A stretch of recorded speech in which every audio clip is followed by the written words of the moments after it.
président Bassirou Diomaye Diakhar Faye wala parti bii di parti Pastef. waaw xam nga président Bassirou Mhm, Diomaye Diakhar Faye mm, soo ko dégloo chaque fois ci ay discours am mhm, dafay bëri ay contradiction trop parce que il y a de cela quelques mois biñ ko interroger dafa waxoon ne moom en réalité mi ngi toujours biir Pastef mais ni nga xam ne moom la doon jëflante ak waa Pastef yi wane woon na carrément que ne moom newatul ci biir Pastef li ko gën a acté nag mooy le fait que mu daal di mettre en place sa propre formation politique ñu tuddee ko Kiraay loolu li muy wane mooy bi ci njëkk c'est un reniement d'abord de la doctrine patriotique nag li nga xamante ne moo ko fondé moo di le souverainisme économique la réforme des institutions et en plus aussi la rupture bien sûr avec la France-Afrique et surtout le refus de la transhumance mais soo xoolee parti bi nga xamante ne mooy Kiraay mën nañu wax ne li nga xamante ne mooy ndëgër laayam mooy c'est surtout la cooptation de ces transhumants et surtout aussi le fait de renoncer à la doctrine souverainiste parce que boo dégloo ko ci mel ni Abdourahmane Diouf fan yi ci ginnaaw mm, def na benn sortie en disant que souverainisme maanaam du loo xam ne ñoom bañ ñu ko mais dañuy renoncer à ce souverainisme au nom bien sûr d'intérêt avec leurs partenaires financiers mm. mu nekk lu gën a lu grave parce que même Abdourahmane Diouf moomu di wax soo xoolee bi muy fondé Awalé moom ci li nga xamante ne ay principe de base am la woon dafa waxoon ne ñoom ce sont des afro-souverainistes et en même temps ils prônent aussi le patriotisme économique moo tax keroog bi ma ko dégloo je me suis dit voilà quelqu'un aussi qui s'en en tout cas qui s'invite dans la contradiction comme ni ñu ko président Bassirou Diomaye Faye tàmbalee Mm. donc mu nekk loo xamante ni c'est un reniement de la doctrine patriotique parce que tey ñu bëri ñi nga xamante ne ñooy daw dem ci parti Kiraay ñu ci bëri xam nañ la leen fa yóbbu et le fait déjà de dire que le socle en tout cas la base bi nga xamante ne mooy fondé Kiraay Mhm. wax nañu c'est plus de 300 maires donc déjà le fait de d'avoir 300 maires en réalité moom amuloon 300 maires c'est des maires yoo xamante ni dañu nekkoon dans des partis surtout muy parti APR ñu débauché indi leen alors que boo xoolee Pastef li ñu mës a contre li ñu mës a xeex mooy vraiment cette forme de transhumance donc moom renié ci côté boobu et en plus aussi ils ont renié la doctrine souverainiste parce que bu ñuy wax Pastef rupture bi c'est surtout avec li nga xamante ne moo fi xewoon moom suñu bopp ba pare dëggal suñu bopp comme ni ko Ousmane Sonko waxee donc loolu mu nekk benn ñaareel bi soo xoolee c'est la fin du compagnonnage avec Ousmane Sonko Mm. yàgg nañ wax ne ce duo est devenu une dualité mais li koy gën a firndeel tey mooy le fait que ñu officialiser la mise sur pied du parti Kiraay donc c'est la fin vraiment du compagnonnage avec Ousmane Sonko mais loolu nag lu ko waral aussi moo di le fait que vaille moom mu nekk président de la République te jàpp ne am na benn parti boo xam moom ci sës na ci kawam en réalité c'est le Pastef qui l'a couvert c'est le Pastef ci boppam ñoom ñoo ko indi aujourd'hui au pouvoir mais président Bassirou Diomaye Faye moom la mu bëggoon am benn instrument politique boo xamante ne nii ci ay waawam la ñuy wéy loolu moo tax il a remis fondamentalement en cause même ni Pastef di doxee parce que loolu dafa ay jamono mu ne Pastef ni muy doxee en tout cas ils vont droit vers le mur donc tey gis na ne moom mënatul nekk biir Pastef dans la mesure où mënul diriger Pastef parce que il a tout fait aussi vraiment pour récupérer le Pastef mais Pastef dafa am benn socle boo xam ne ni ci la tegu muy le socle Ousmane Sonko Mhm. étant donné que moom mënul récupérer waa Pastef yi jéem na ci débaucher ay quelques coordonnateurs c'est de bonne guerre débaucher na ci aussi ay quelques cadres aussi c'est de bonne guerre parce que ñu ci bëri la leen fa téye xam naa ko te dinaa ci dellusiwaat D'accord. donc c'est la fin du compagnonnage avec Ousmane Sonko ñetteel bi mooy la restauration du système restauration du système boobu moo di li nga xamante ne moom lañ doon xeex démb ñi nga xamante ne ñoom lañ doon xeex démb ñi nga xamante ne ñoo doon jàkkaarloo waa Pastef démb ñooñu la jël indiwaat leen tey seen biir bi ci gën a métti mooy ki nga xamante ne il a été le responsable numéro 1 de tout ce qui s'est passé dans ce pays de 2021 jusqu'à 2024 muy le président Macky Sall mais gis nañ ne récemment déroulé na kon le tapis rouge bien sûr au nom de compromission ou bien d'arrangement tout simplement politique loolu mu nekkoon loo xam ne naqari na waa réew mi parce que ñi ngi fi jàppoon de 2021 jusqu'à 2024 ñi ngi fi boomoon de 2021 jusqu'à 2024 ñi fi ñàkk seen cër de 2021 jusqu'à 2024 kenn tegu leen ko ku dul le président Macky Sall on n'a pas dit que lui c'est le coupable mais en tout cas c'est le responsable dans la mesure où moom ci wàllu boppam moo doon joxe ndigal li nga xamante ne moo doon tax ñuy dal ci kaw Sénégalais donc bu ma ko bëggee résumer daal moo di Bassirou Diomaye Faye le fait de mettre en place Kiraay c'est un reniement d'abord de la doctrine patriotique. Deuxièmement, c'est la restauration du système. Troisièmement aussi, c'est la fin de son compagnonnage avec Ousmane Sonko. maanaam fu mu toll nii diggante njiitu réew mi ak njiital président njiital assemblée nationale daanaka mun nañ jàpp ni jeex na fu mu toll nii ku si nekk benn daaram yoonam lay jël. jeex na fu nekkee jeex na. jeex na dans la mesure ba mu demee ba samp parteem ba commencé nag di ko tëkku boobu la ñu xam ne fi ñu toll nii jeex na. léegi nag ku ci nekk na nga dem nga bayal sa bopp. et bayal sa bopp bi moo di il faut aller vers les élections. D'accord. Il faut aller vers les urnes urnes yi nag ñoom bu boobaa ñooy départager entre Ousmane Sonko et Bassirou Diomaye Faye. ci tëkk boobu sax dañ ciy dikk ndax ci discours am bi njiitu réew mi am na lu mu jot biral ci ay kàddu ni saafitna boobu ñu bëri jàpp ni Ousmane Sonko moom wax jële naam sax am na keneen ci biir wax jëpp ko dëggal ni Ousmane Sonko tudd turam jaar ci carrément mu di Abdourahmane Diouf ba tey selon vous wax jooju noonu ab menace la wala c'est pour juste artu ñu xam ne respect des institutions foo muy am saa su ne wala njiitu réew mi dafa dugg carrément ci géemu politique bi. xam nga président Bassirou Diomaye Faye kuy suivre dans son discours chaque fois buy wax day gaaruwàllu Ousmane Sonko bi ci njëkk mooy bi ñuy rendre hommage au président Abdoulaye Wade mu nekkoon discours boo xam ne dañ ci waroon sargal Abdoulaye Wade mais discours am boobu li ko yàq keroog mooy gaaruwàllu yu bëri yi nga xamante ne moo loon def à l'endroit de Ousmane Sonko muy benn ñaareel bi keroog aussi discours bi mu def King Fahd Palace soo ko seetloo lu ci bëri discours la boo xam ne ni ça tournait autour de Ousmane Sonko parce que wax na saa fitna dootu fi ñaan ñeex saa fitna boobu en réalité li mu ci wax mooy fii kenn dootu fi semer le trouble ki fii semer le trouble ñoom jàpp nañ ne c'est Ousmane Sonko mais président Bassirou Diomaye Faye j'ai l'impression que il est en retard sur beaucoup de choses parce que bu waxee noonu c'est comme si méthode de lutte yi nga xamante ne moom la Ousmane Sonko génne woon de 2021 jusqu'à 2024 c'est comme si dañu nekk ci méthode de lutte or soo xoolee Ousmane Sonko dans sa trajectoire politique dafa am ay phase bi ci njëkk boo xoolee de 2014 ba 2020 soo xoolee toujours c'est le discours politique ak la dénonciation du système de 2021 bi ko Macky Sall imposé doole bi c'est là où il a usé de l'arme du gatsa mais dès l'instant que aujourd'hui Pastef est arrivé au pouvoir même su fekkente ne ñoom génnaat nañ ci par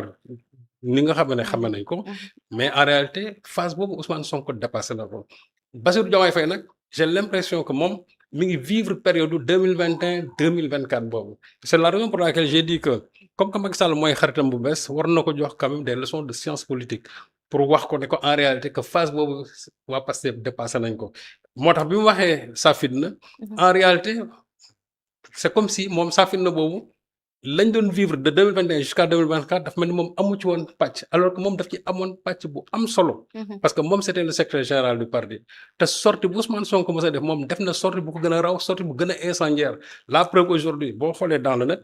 presque moom ay discours am rek ñoom ñooy circuler discours yi nga xamante niroon na ko presque 2021 jusqu'à 2024 et mu nekkoon vraiment des discours très incendiaires donc bu ñu doon waxu fitna en réalité fitna boobu ça s'expliquait dans la mesure où dafa am benn régime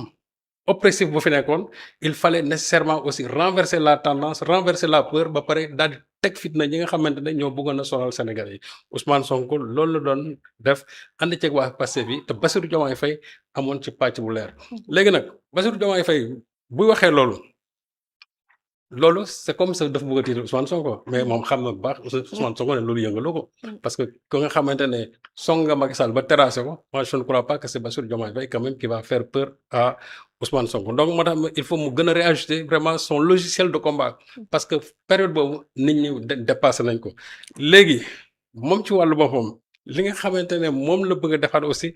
dëggal boppam c'est-à-dire que dëggal boppam en tant que bien sûr chef suprême des forces armées parce que depuis un certain temps da ngay dégg ñi nga xam ñoo ko wër oui c'est toi le chef suprême des armées jëlal say matukaay et cetera et donc moom ci loolu actuellement nii moom lay dox en plus le fait de briser un certain complexe d'infériorité parce que boo xoolee Bassirou Diomaye Faye ak Ousmane Sonko on a l'impression que dafa am benn complexe d'infériorité boo xam moom lay traîner toujours à l'endroit d'Ousmane Sonko. Mhm. Le fait qu'aujourd'hui,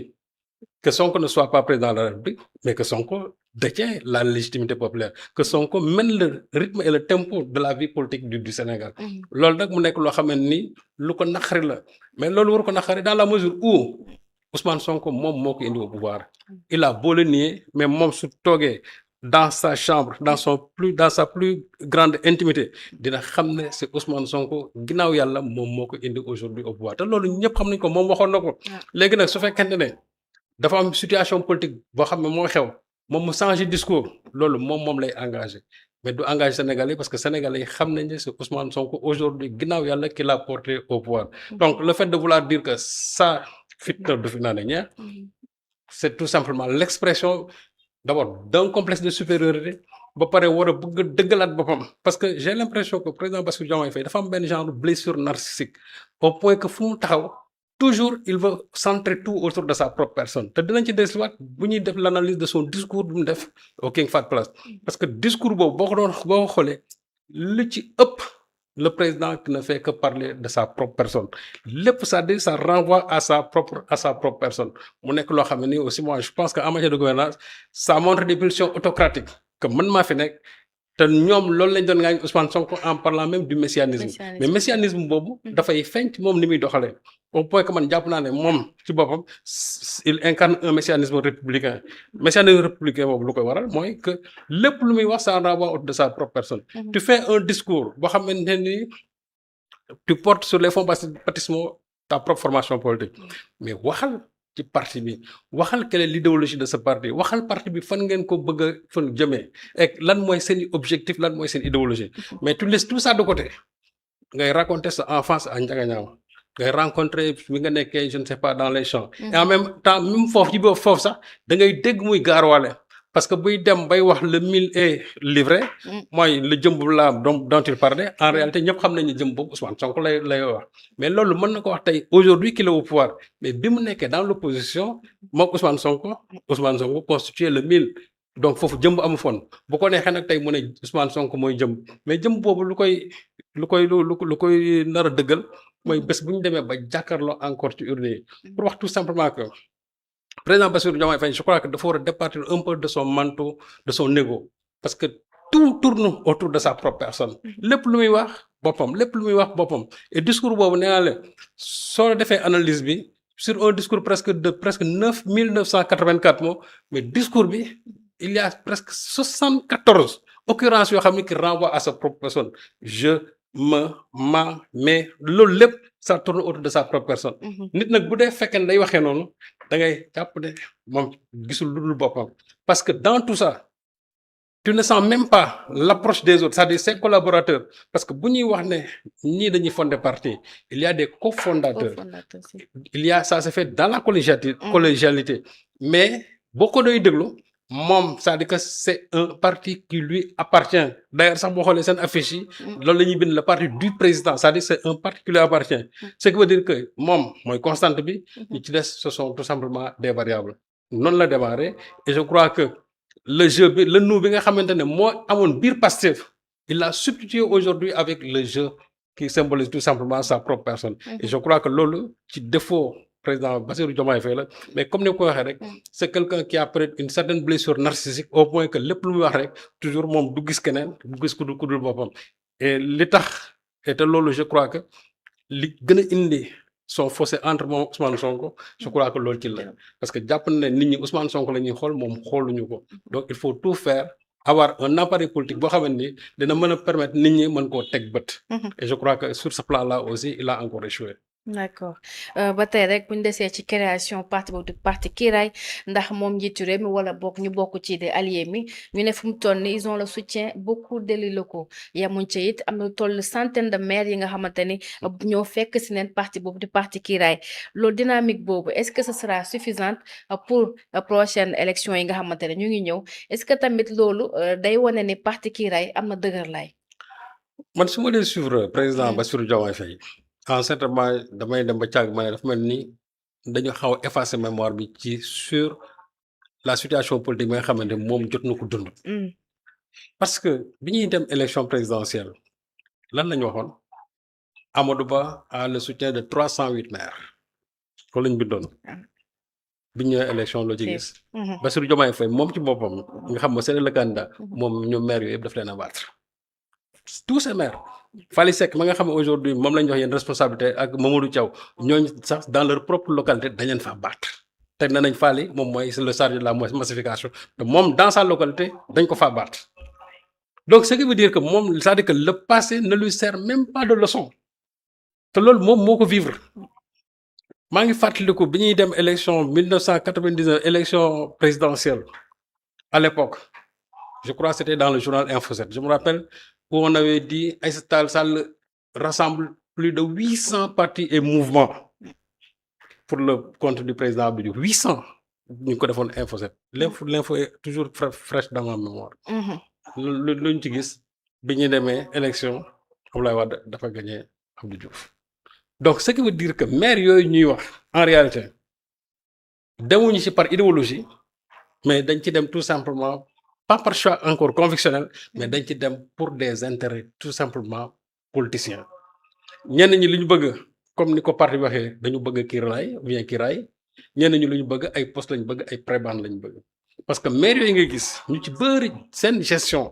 dañ leen a épingler ñoom ci seen gestion moi j'en connais ñoo xam ne dañuy def ay njombe surtout dans le domaine foncier ñu ci bëri tey daw nañ dugg foofu parce que jàpp nañ ne buñ fa duggee raw nañ ah comme que parti moom kiirlaay la wax te dinañ ñëwaat sur le non kiirlaay donc jàpp naa ne buñ fa duggee ñoom peut-être dañuy seet protection lañu bëgg kiiraay la ñu bëgg donc maire yooyu fa daw dem ils ne font pas une élection xam nga élection ñan ñoo koy def vraiment ñi koy def c'est la base électorale base mooy dem élection gis nga maire yooyu ñuy wax coordinateurs yooyu ñuy wax ku ci dem yóbbuwoo kenn les coordinateurs sont partis ils n'ont pas amené les coordinations les maires sont partis ils n'ont pas amené leur base leur population locale donc cela ne signifie absolument rien maintenant c'est des symboles yoo xam ne ñoom dañu koy utiliser peut-être pour mën a dalal seen xel la preuve quand ils ont fait le meeting de Mbour du waxoon nañu à l'époque ils avaient plus de 300 maires nee naa leen 300 yooyu yi ñu waxoon bu ci kenn ku nekk ñëwoon ak juróomi nit stade ba day fees mais lu tax le président Bassirou Diomaye Faye au dernier moment il a renoncé ñu dem di prétexter un voyage parce que tout simplement gis nañu c'était le flop au niveau même de la mobilisation donc maire yooyu ñuy wax ana maire yooyu ñuy wax donc su fekkente ne maire yooyu tout simplement ñoom tey ñooy le socle de la formation politique de Bassirou Diomaye Faye jàpp naa ne Bassirou Diomaye Faye kon parti mi du dem fenn parce que maire yi muy wax nii moom battre na leen maire yooyu ñuy wax noonu Ousmane Sonko battre na leen pendant les législatives donc où est la base électorale de ces maires là bu ñuy glorifier di joxe ay man j'aurais bien aimé ñu ne population yi day tel foofu président Diomaye Faye jël na ñëpp et Ousmane Sonko est en train de démontrer le contraire avec la vente des cartes parce que li nga xamante ne ñoom moom la ñuy wax dans les salons feutrés Ousmane Sonko sur le chaud terrain moom lay wane en disant que voilà li ñuy wax base électorale mooy ñii nga xamante ne dafa leen di jaral ñuy xëy 8 heures ba 18 heures di rang uniquement pour jënd benn carte à 1000 francs pourtant les gens auraient pu dire que jaralu ma ko mais parce que ña fay dem dañ fay dem par conviction ña fay dem dañuy dem yóbbaale seen xaalis pour def ko ci biir parti alors que ñi nga xamante ne ñooy dem kiraay kenn yóbbu fa sa dërëm ñoom jàpp nañ ne bu ñu ñëwee xaalis lañ leen fa war a jox parce que gis nañ xeex yi nga xam ne moo amoon Mbuur ba ñuy taxaw ne joxuñu ma lii jox la ma donc ça veut dire que parti la boo xam ne nit ñi dañ fa ñëw pour séddoo xaalis parti la boo xam ne nit ñi dañ fa ñëw pour séddoo ay prébande parti la boo xam ne nit ñi aussi dañ fay daw laqatu si te daw laqatu si boobu bu ñëwee ci noowu kiraay bi dinaa ci dellusiwaat ba mu gën a xóot. d'accord cela veut dire que refuge la daal. refuge la sanctuaire la. d'accord ba tey rek buñ desee ci waxtaan bi ci une du jour quotidien bi di yor bu le 28 juillet 2026 di mardi dafa am benn titre bi ngeen defoon à la une mu di la transhumance du système sous le parapluie de Kiraay la grande illusion du président Diomaye à quoi renvoie ce titre maanaam titre boobu tey lan lay fësal wala lan lay junj fu mu toll nii. fi ñu daanee léegi. c'est-à-dire titre bi moom loolu lay introduire. d'accord que ne en réalité. ñenn ñi li ñuy wax parapluie boobu nga xamante ne moom la ñu wane ci seen sigle bi. parapluie boobu nit ñi dañ fay ñëw pour ñëw làqatu si. transhumance boo fa gis mu ñëw la plupart boo doon jël 98% yëpp dañ fa ñëw pour làqatu si. te man jàpp naa ne loolu bokkut ak la doctrine patriotique bi nga xam moom lañ doon woote la rupture et aussi la fin des cooptations des transhumants mais loolu lépp président Bassirou Diomaye Faye daf ko jëmmalaat ak parti bi nga xamante ne moom la créé parce que il a voulu forcer créer un parti boo xam ne amul base idéologique parce que parti c'est pas parce que tu as de l'argent c'est pas parce que tu es président de la République que forcément war nga mën a am parti bu ñu delluwaatoon tuuti ci ginnaaw parti bii Bassirou su nekkoon aujourd'hui dans l'opposition parti bi du ko créer su newoon dans l'opposition wootee ni mu wootee nit ñi duñ ko fekk si lan moo tax ñu fekk si ko parce que simplement ñoom jàpp nañ ne président bi am na xaalis boo xam ne war na leen ko mën mettre à leur disposition ñenn ñi aussi jàpp nañu buñ fa dawee dëgg audit yi nga xamante moom la ñuy def seeni localité ñoom dañ nañ ci mën a échapper et pourtant président bi moom moo ne fii kenn ñëwul dugg fi dans son discours pour ñu laqal la say faute mais nii nga ni ma gisee ni muy demee nii man jàpp naa ñu ci bari kirlaay lañ fay wuti récemment am na ci benn maire boo xam ne gis naa mu déclaré et yàggul dara taxaw na tribunal bu Mbour di layoo ci ay problème foncier même dossier boobu sax dañ ko renvoyé encore jusqu'au mois d'octobre man tey su ma doon président Bassirou Diomaye Faye jàpp naa ne genre nit ñooñu bala ñu dugg sama parti dañoo war a leeral li nga xamante ne parce que imagine kooku bu demee tribunal condamné ko est-ce que décision de justice boobu danañ ko appliquer ni mu war a appliquer wu dans la mesure où aujourd'hui il est dans le sanctuaire présidentiel voilà le problème que cela ça pose moo tax ma ne parapluie bi nga xamante ne mooy symboliser ñoom seen parti bi parapluie boobu ñoom dañoo daw pour wuti fa tout simplement kirlaay googu nag moo ne ñenn ñi njombe ya ñu def ci seeni localité bëgg ñu tey ñu jël ñu fësal ko mais xam nañ ne Sénégal kenn mënu fi nëbb dara heure bi su jotee ñi nga xam ne ñëpp ils ont des démêlés avec en tout cas ay problèmes dans leur gestion su boobaa taskatu xibaar yi nga xamante ne dañ ko teg ci penc mi ñëpp xam ña nga xam ne ay way dawlu làqul lañ dugg ci biir parti présidentiel bi que lii moo tax ñu ci bari tey ñëw foofu mais conviction yóbbu leen fa. Idéologie yóbbu leen fa daal d'ailleurs tey su doon wax ne lan mooy idéologie kiraay kenn xamul lan mooy seen idéologie en tout cas c'est pas le souverainisme parce que dàq nañ souverainisme lan mooy seen idéologie kenn xamul lan la te man jàpp naa ne parti su fekkee ne da nga koy créer da nga naan ñun fii la ñu bëgg a dem lii mooy suñu idéologie te je crois que parti bu fekkee ne amuloo idéologie ça signifie que parti boobu tënkuwul ci dara ce qui veut dire tout simplement que c'est un rassemblement boo xam ne jàpp naa ko avec tout le respect que je dois à ce parti mais c'est un rassemblement tout simplement d'opportunistes des gens yu nga xamante ne dañu bëgg tout simplement wut fu ñu laqatu ba li nga xamante ne ñenn ñu ci bëri njomba yi ñu defoon du feeñ ñenn ñu aussi daw nañ dugg fa parce que simplement ay poste lañ la preuve am na ñoo xam ni tey ña nga fa des directeurs généraux que je connais yu fa nekk qui ont des problèmes dans leur gestion et aujourd'hui qui ont transhumé est-ce que dañ arme la boo xam ne dañ koy utiliser pour wax leen ne bu ngeen génnee ñu teg ko seen kaw ñu toog parce que man j'ai dit je connais une directrice générale boo xam ne nii mi ngi ci biir boo xam ne elle a des problèmes dans sa gestion te heure wax ci bés bu jotee danañ génne ne njombe yii moom la fa def te man dina ma jaaxal trop bu fekkee ne xam nga newatuñ dans le jubal jubanti parce que bu ñu newoon dans le jubal jubanti am na ñoo xam ne tey wax dëgg yàlla seen place newul foofu parce que on ne peut pas faire autant de dégâts dans sa gestion ba pare se retrouver dans l'espace en tout cas dans le sanctuaire du parti du président de la République donc ma ne ñenn ñi est-ce que du benn genre épée de Damoclès bu ñu teg seen kaw pour wax leen ne su ngeen demee lii mooy tegu seen kaw ñenn ñi aussi jàpp nañu bu ñu duggee ñu récompenser leen parce que gis naa ku fa jógee ñëw ñu nommé ko vraiment à un bon poste ñenn ñi aussi daw nañ dugg fa surtout les maires mais maires yu bëri dafay nekk man jàpp naa ne ñu ci bëri ils ont eu des problèmes dans la gestion de leur localité et peut-être Kirlaay tout simplement moom la fay wuti comme l'indique le nom de leur parti. si nom boobu sax dañ ciy des ndax boobu ba léegi Kirlaay ngay wax. alors que ñoom seen parti bi kiiraay lañ ko dippee déjà rek le nom dafa suscité benn controverse ak li nga xamante ni mooy seen identité visuelle tamit dafa am benn coow bu mu jur est-ce que ay coow yi sew la rek wala coow réel la bi nga xamante ni sénégalais foo ñu wax ci. non Rama coow dëgg la parce que xamul daal. xam nga tur ak image du embellissement cosmétique kese. mais dafa nekk surtout une substance. loo xam ne bu ci nit ñi liire wala ñu ci teg seen bët déjà dinañ xam ne lii la war a tekki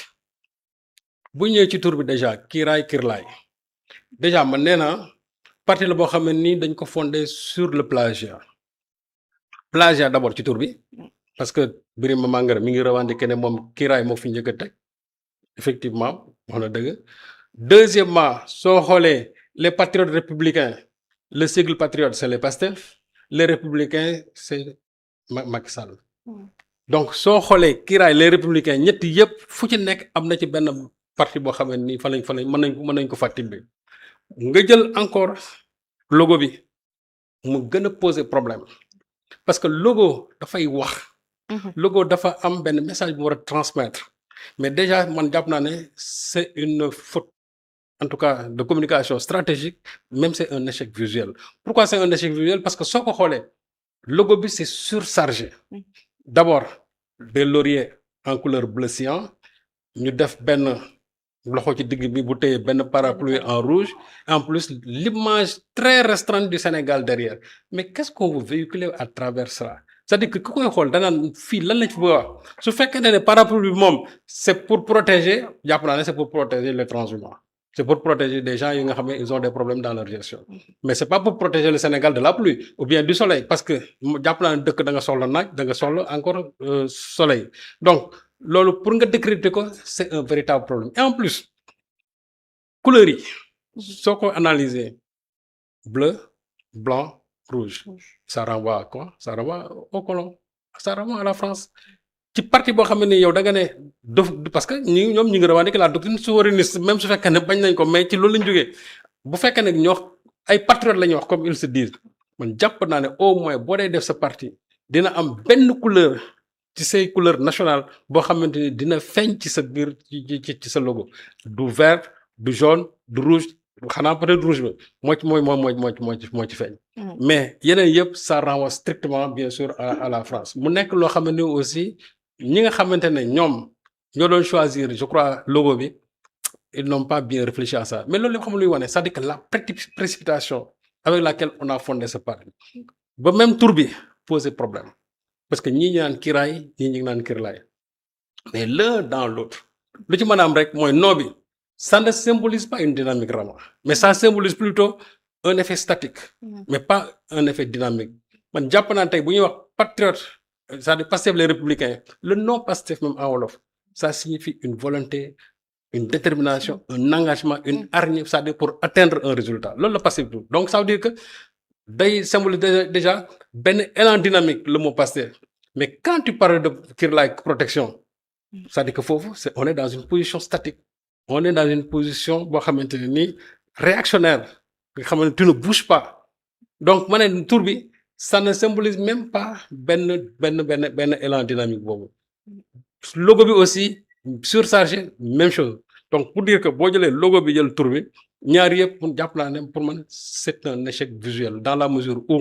amul lenn loo xam ne mën na symboliser en tout cas ñoom li nga xamante ne moom la ñu taxaw wax ko keroog ci seen biir parti bi loolu nag li muy wane mooy ils ne sont pas prêts parce que dañu njëkkoon wax dans un premier temps que c'est en août ci lañ koy lancé ba pare ñu ne keroog Dakar Arena lañ koy defee ba pare ñu tourné waat ne defatuñ ko Dakar Arena ñu ngi koy indi King Fahd Palace ba pare daane changé waat nañ encore date bi donc hésitation yooyu nawet bee tax aussi mais xanaa King Fahd Palace du taw Dakar Arena day taw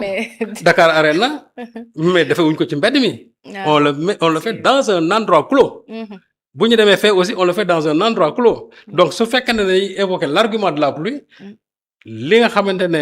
mën nañ ko wax fële mën nañ ko wax fii aussi en même temps donc ce qui veut dire que man pour man jàpp naa ne loolu lépp li muy wane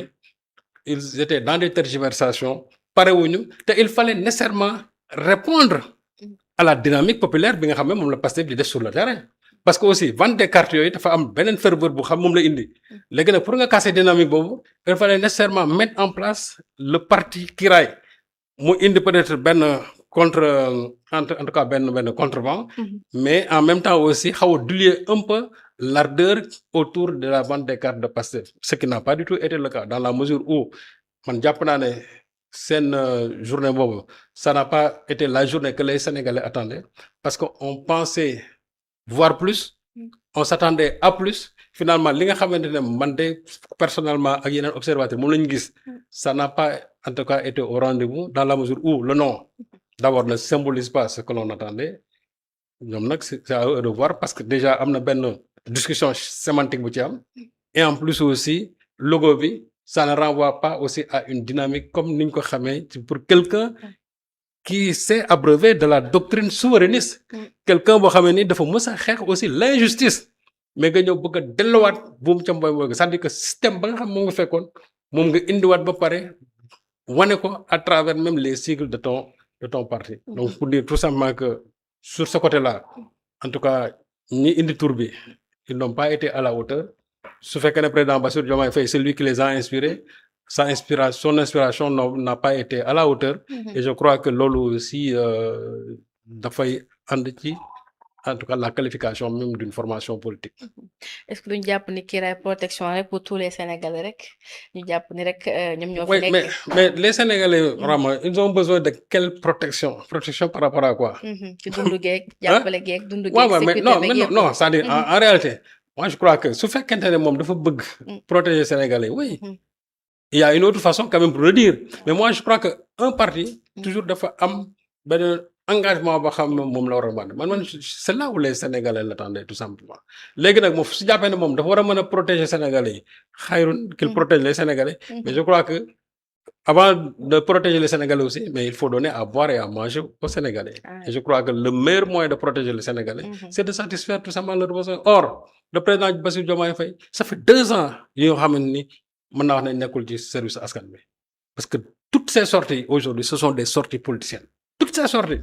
chaque fois bu ñuy génn on nous parle de la formation du président on nous parle des transhumants qu'on reçoit au palais on nous parle des coordinateurs qu'on reçoit au palais mais jamais c'est-à-dire que li nga xamante ne moom la ñuy xaar luy dundal askan bi on a l'impression que ces questions économiques ont été laissées de côté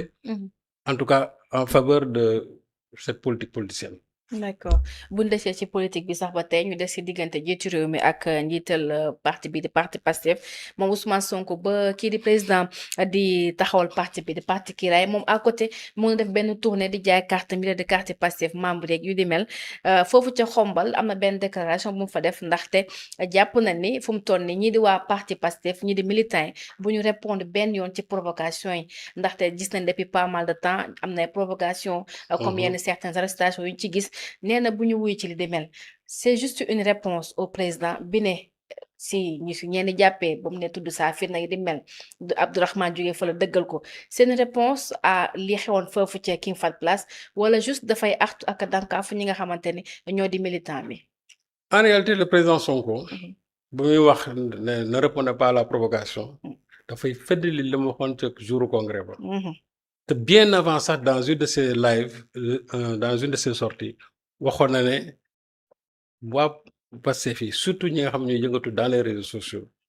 am na phase boo xamee ne da ngeen ko war a dépasser c'est-à-dire que gatsa boobu ngeen bëgg a instaurer di continuer di ko instaurer c'est-à-dire que foofu aussi il faut ñoom ñu romb loolu parce que dès l'instant que le président parle de sa fitna ñoom suñ ko ci bëggee egsi c'est-à-dire que c'est une résurgence du gatsa or Ousmane Sonko moom ci boppam foofu romb na fa ba mu leen di wax il y aura un avant le 8 un pendant le 8 un après le 8 mais je crois que on est aujourd'hui dans l'après le 8 et après le 8 bi on est dans l'ère de la clarification électorale léegi nag su fekkee dañu nekk dans l'ère de la clarification électorale jàpp naa ne patriotes yi li nga xam ne moom la ñu war a mën a taxawee mooy suivre la dynamique même du chef du parti le chef du parti dynamique am actuellement mooy lan fexe ba nit ñi ñu ubbi parti bi fexe ba nit ñi dugg adhérer massivement au Pastef moom je crois que foofu la leen invité mais quand les gens veulent se retarder dans les réseaux sociaux c'est-à-dire di tontu di wax yenn yoo xamante ni vraiment ça ne fait pas avancer le parti parce que bu fekkente ne yow dem nga ba am 54% ça signifie que aujourd'hui tu es majoritaire dans ce pays loolu nag da nga koy essayer yokk bu fekkee ne da nga nekkoon ci phase wax xeex ba nga xam ne boobu jàpp nga ne Pastef newaguñu woon au pouvoir foofu gatsa bi ça pouvait se justifier dans la mesure où régime bi fi nekkoon moo leen imposé woon sa gatsa mais comme que régime boobu nekkatu fi tey Ousmane Sonko pour moom jàpp na ne waxu ay saa ñeex ak saa fitna ak yooyu moom weesu na ko donc aussi il faut que internautes yi du moins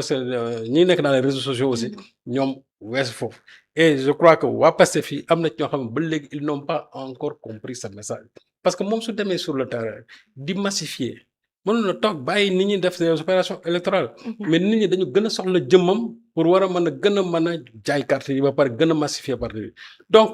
ñi nga xamante ne ñoo nekk dans les réseaux sociaux ku ci nekk à ta manière xam nga ni ngay def ba nga xam ne war nga mën a massifier ci sa bopp. parce que loolu ñoom loolu lañu soxlootuñu léegi nekk dans la provocation parce que actuellement ni régime bi lu ñu mën a am ci faille pour mën a créer Ousmane Sonko des ennuis judiciaires ils vont le faire lu ñu mën a am faille pour créer des ennuis judiciaires à ses militants ou bien aux proches de Sonko ils vont le faire léegi nag il ne faut pas prêter le flanc. yow jàpp nga ne ñii la machine judiciaire la machine bi nga xamante ne de l'appareil d'État bi ñu yore ils n'hésiteront pas à le mettre en place dóor ko ci seen kaw mais loolu bu leen ko may Ousmane Sonko foofu leen waxee donc ne répondez pas à la provocation. parce que qui provoqué il est dans une position de faiblesse. il est dans une position de faiblesse mais yow xam nga ne tey tu détiens la majorité populaire comme que yow tu détiens la majorité populaire mais lan ngay soxla di tardel sa bopp ci wax yoo xam ne daf lay retardé ci wax yoo xam ne bu subaa mën nañ la ci créer des ennuis judiciaires ba door la place le mandat de dépôt récemment ce qui est arrivé avec les Lamine Daro et consorts c'est des choses qui sont regrettables même su fekkee ne ñoom tudduñu tur waxuñu dara moi je crois que tey xeex bi weesu na vraiment yenn wax yi xeex bi lan la xeex bi mooy nan ngeen mën a def ba gën a massifier nan ngeen mën a def ba nit ñi jënd carte yi nan ngeen mën a def tey ba gën a ñoŋal l'image de votre parti je crois que Ousmane Sonko foofu la leen di xaar et malheureusement daf fi am ay xale Pastef yoo xam ba léegi ils ne parviennent pas à se départir en tout cas de seen yenn postures yi te loolu aussi ça peut se comprendre parce que des fois da ngay gis dans les réseaux sociaux nit ñi balancer loo xamante ni ñoom métti na leen métti goo xam ne mënuñu bàyyi mu jàll mais je crois que ils doivent faire preuve de dépassement ci yu bëri comme que ki leen jiite moom ci wàllu boobu chaque jour mu dégg leen ne ba pare jaar c'est-à-dire transcender loolu mais nañ suivre l'image le leader bi li mu mën a muñ liñ koy waxuñu leen ko ñoom te li ñuy wax leader lañ ko wax mais c'est comme leader moo ko mën a muñ ba ne dépassé leen loolu je crois que ñiy topp ci moom aussi dañ ko war a déggal et loolu day firndeel ba mu demee Touba li ko sëñ Mountakha wax parce que message bi sëñ Mountakha wax à l'endroit de Diomaye et à l'endroit de Sonko il faut que les gens l'analysent bien parce que ba mu waxee saa fitna ñëw Diomaye lu ñu ko wax tu as intérêt à préserver la paix et l'union dans ce pays parce que yow yaay le chef de l'État donc mbirum jàmm yow lañ ci njëkk a soññ mais kii taxaw di wax saa fitna kooku daf bu kooku bugul jàmm mais soo ñëwee xalif bi parce que aussi ñoom ils sont informés de tout ci kàddoom mu ne la yow sa wàllu bopp il faut tout faire pour préserver la paix et la cohésion dans ce pays kooku sas nañ ko.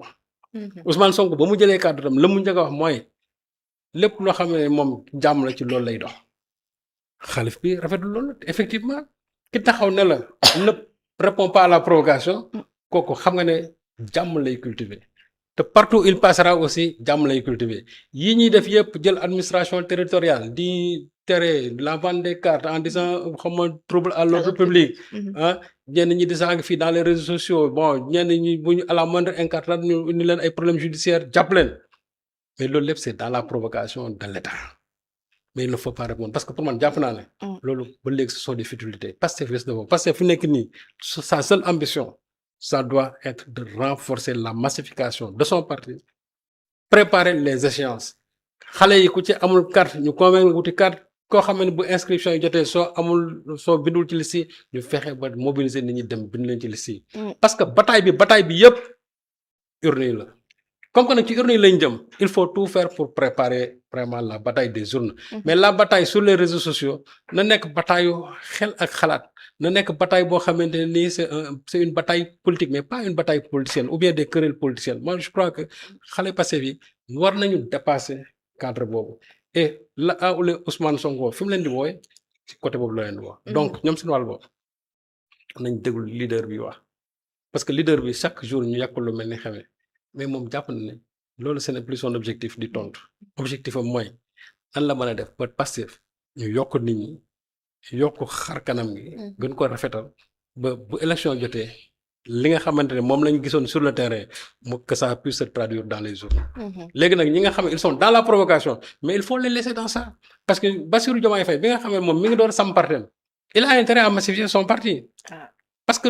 ce système de provocation là ou bien nit ñi naan ko tu es chef suprême des armées gis nga loolu ça n'aboutit à rien ces gens là qui passent tout leur temps à lui dire cela ils ne lui rendent pas un service Macky Sall était là il avait tout l'appareil de l'État il avait ses juges, il avait tout, il avait les finances publiques, il avait tout. Mais ça n'a abouti à rien. Parce que en démocratie, la seule chose qui vaille, c'est-à-dire c'est la voix du peuple. Voix peuple bi moo leen ci génne. Loolu nag lu muy laaj mooy c'est une bataille intelligente. Ne pas répondre à cette provocation, mais faire de sorte que la massification à laquelle le leader les a appelés ñoom ñun tënku ci loolu. waxul vraiment yenn yu kii yu sew yeeg yooyu dañ ko jël teg ko fële. Parce que même toujours dans son discours daf leen koy wax moytu leen di wax ay waxu xeet en disant que benn affaire soo amee ngeen askale ko benn xeet ça ce n'est pas le Sénégal. moytu leen aussi yenn qualification yi wax na leen ko keroog naan diw ñëw na loolu aussi jël leen ko ngeen teg de côté parce que loolu romb nañ ko. loolu c'était la période avant 2024 mais après 2024 on est dans une autre ère. ère boobu nag mooy lan c'est l'ère de la massification massification nag àndut ak yenn wax yu sew yi et malheureusement y a des am na xale parce que yoo xam ne comprendre guñ loolu mais Ousmane ne cessera jamais quand même bi rek tamit ak bëggeel bi tamit. waaw non ça se comprend non ça se comprend xam nga ki nga bëgg raw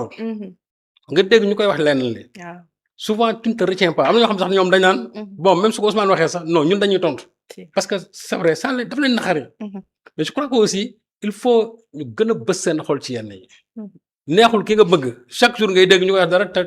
nga am capacité de réponse nga téye sa bopp mais nag loolu nag mooy def leur grandeur parce que su fekkee ne yow am nga capacité de répondre parce que biir réponse bi da nga naan lan laa ciy gagné peut-être di nga ci am benn satisfaction morale parce que delloo nga li nga xamante ne moom nga dégg foofu la yem mais au plan politique amul benn gain boo ci am or moi je crois que tout ce qu'ils font aujourd'hui ça doit être au moins sur le plan politique ban gain politique lañ ciy am ndax li bu ñu ko waxee am na luñ ci ñàkk am na luñ ciy perte Ousmane Sonko nag foofu la leen di woo moom neen lépp lu ngeen def fexe leen ba di ngeen am ci gain politique rek mooy ne plus répondre vraiment aux querelles politiciennes ne plus répondre aux provocations politiciennes ba pare tënku ci li nga xam ne moom la leen wax parce que nag aussi boo amee leader li mu wax da nga ciy tënku lépp loo dégg mu neex la mu naqari la tënku ci la leader bi wax te comme que leader bi nee na leen bàyyi leen provocation tontu provocation nañ bës seen xol te bàyyi tontu provocation yi. te des fois ñoom moom il est plus informé que certains bu ko waxee peut-être am na fu mu ko teg effectivement non xam nga il était dans l'appareil d'État lu bari xam na ko même n'étant pas dans l'État sous Macky Sall amul lu doon xew ci réew mi Ousmane xam na ko donc ça veut dire que souvent on dit que le président c'est l'homme le plus informé de ce pays mais jàpp naa ne moom aussi c'est un des hommes les plus informés de ce pays pour ne pas dire que moom aussi c'est l'homme le plus informé de ce pays